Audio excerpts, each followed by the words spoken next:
There's no feeling more intense than starting over. If you deleted your homework the day before it was due, as I have, or if you left your wallet at home and you have to go back after spending an hour in the commute. If you won some money at the casino and then put all your winnings on red but it came up black. If you got your best shirt dry cleaned before a wedding and then immediately dropped food on it. If you won an argument with a friend and then later discovered that they just returned to their original view. Starting over is harder than starting up. If you're not ready for that, like if you've already had a bad day, then what you're about to go through might be too much.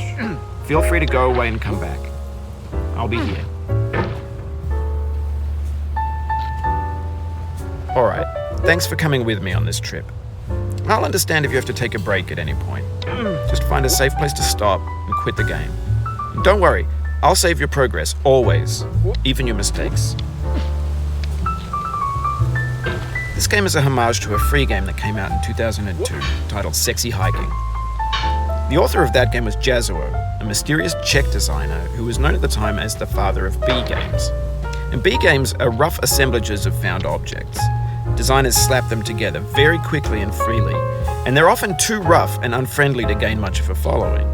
They're built more for the joy of building them than as polished products. In a certain way, Sexy Hiking is the perfect embodiment of a B game. It's built almost entirely out of found and recycled parts, and it's one of the most unusual and unfriendly games of its time. In it, your task is simply to drag yourself up a mountain with a hammer. And that act of climbing, in the digital world or in real life, has certain essential properties that give the game its flavor. No amount of forward progress is guaranteed. Some cliffs are too sheer or too slippery. And the player is constantly, unremittingly in danger of falling and losing everything. Anyway, when you start Sexy Hiking, you're standing next to this dead tree that blocks the way to the entire rest of the game. It might take you an hour to get over that tree, and a lot of people never got past it. You prod and you poke at it, exploring the limits of your reach and your strength, trying to find a way up and over. And there's a sense of truth in that lack of compromise. Most obstacles in video game worlds are fake. You can be completely confident in your ability to get through them once you have the correct method or the correct equipment or just by spending enough time. In that sense, every pixelated obstacle in Sexy Hiking is real. The obstacles in Sexy Hiking are unyielding, and that makes the game uniquely frustrating. But I'm not sure Jazuo intended to make a frustrating game. The frustration is just essential to the act of climbing, and it's authentic to the process of building a game about climbing. A funny thing happened to me as I was building this mountain. I'd have an idea for a new obstacle, and I'd build it, test it, and it would usually turn out to be unreasonably hard. But I couldn't bring myself to make it easier. It already felt like my inability to get past a new obstacle was my fault as a player rather than as a builder. Imaginary mountains build themselves from our efforts to climb them, and it's our repeated attempts to reach the summit that turns those mountains into something real. When you're building a video game world, you're building with ideas, and that can be like working with quickset cement. You mold your ideas into a certain shape that can be played with, and in the process of playing with them, they begin to harden and set until they're immutable, like rock. And at that point, you can't change the world. Not without breaking it into pieces and starting fresh with new ideas. For years now, people have been predicting that games would soon be made out of prefabricated objects, bought in a store and assembled into a world. And for the most part, that hasn't happened, because the objects in the stores are trash. I don't mean they look bad or that they're badly made, although a lot of them are. I mean they're trash in the way that food becomes trash as soon as you put it in the sink. Things are made to be consumed and used in a certain context, and once the moment is gone, they transform into garbage. In the context of technology, those moments pass by in seconds. Over time, we've poured more and more refuse into this vast digital landfill that we call the internet. It now vastly outnumbers and outweighs the things that are fresh and untainted and unused. When everything around us is cultural trash, trash becomes the new medium, the lingua franca of the digital age. And you can build culture out of trash. But only trash culture. B games, B movies, B music, B philosophy. Maybe this is what digital culture is. A monstrous mountain of trash, the ash heap of creativity's fountain. A landfill with everything we ever thought of in it. Grand, infinite, and unsorted. There's 3D models of breakfast, Gen X's fanfic novels, scan magazines, green screen Shia LaBeouf, banned snuff scenes on LiveLeak. Facebook's got lifelike bots with unbranded adverts and candid shots of Kanye and Taylor Swift mashups, car crash epic failed GIFs, Russian dashcam vids, discussions of McRibs, discarded, forgotten, unrecycled, muddled, rotten, untitled. Everything's fresh for about 6 seconds, until some newer thing beckons and we hit refresh. And there's years of persevering disappearing into the pile, out of style, out of sight. In this context, it's tempting to make friendly content that's gentle, that lets you churn through it but not earn it. Why make something demanding if it just gets piled up in the landfill, filed in with the bland things? No. When games were new, they wanted a lot from you. Daunting you, taunting you, resetting and delaying you. Players played stoically. Now everyone's turned off by that. They want to burn through it quickly, a quick fix for the fickle, some tricks for the clicks of the feckless. But that's not you, you're an acrobat. You could swallow a baseball bat.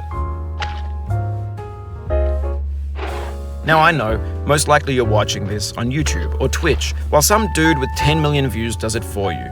Like a baby bird being fed chewed up food. That's culture too. But on the off chance that you're playing this, what I'm saying is, trash is disposable, but maybe it doesn't have to be approachable. What's the feeling like? Are you stressed? I guess you don't hate it if you got this far. Feeling frustrated? It's underrated. An orange is sweet, juicy fruit locked inside a bitter peel. That's not how I feel about a challenge. I only want the bitterness. It's coffee, it's grapefruit, it's licorice. It feels like we're closer now, composer and climber, designer and user. You could have refused, but you didn't. There was something in you that was hidden, that chose to continue. It means a lot to me that you've come this far, endured this much. Every wisecrack, every insensitivity, every setback you've forgiven me is a kingly gift that you've given me. We have the same taste, you and I. It's not ambition, it's ambition's opposite. An obdurate mission to taste defeat. You'll feel bad if you win, so I put this snake in for you. Have you thought about who you are in this? Are you the man in the pot, Diogenes? Are you his hand? Are you the top of his hammer? I think not. Where your hand moves, the hammer may not follow, nor the man, nor the man's hand. In this you're his will, his intent, the embodied resolve in his uphill ascent. Now, you've conquered the ice cliff, the platforms, the church, and the rectory, the living room and the factory, the playground, the construction site, the granite rocks, and the lakeside. You've learned to hike. There's no way left to go but up, and in a moment I'll shut up. But let me say, I'm glad you came.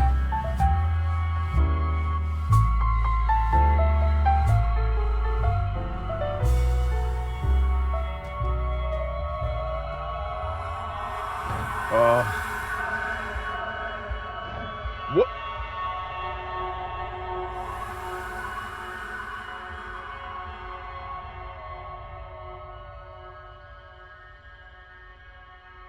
I dedicate this game to you, the one who came this far. I give it to you with all my love.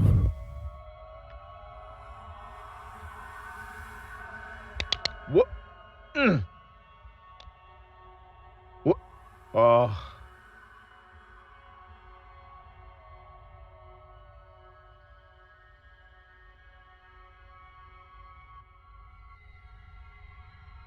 What?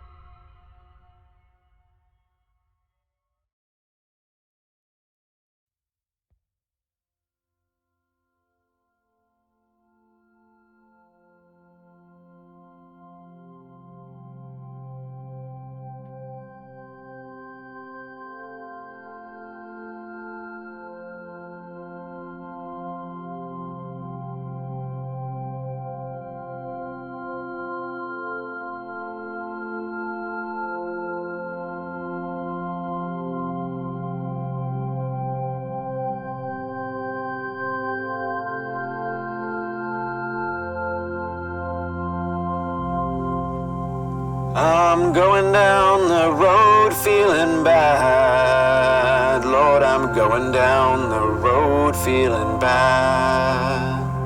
I'm going down this road feeling bad.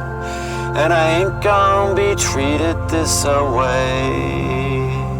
I'm going where the chill wind never blows. Lord, I'm going where that chill wind never blows. I'm going where that chill wind never blows. And I ain't gonna be treated this away.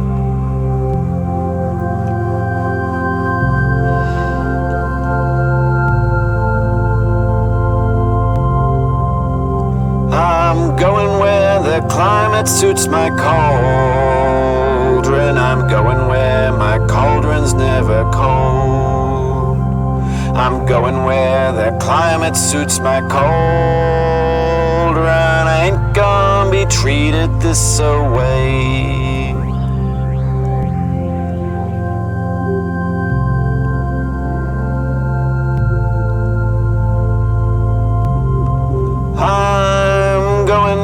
This road feeling bad. Lord, I'm going down this road feeling bad.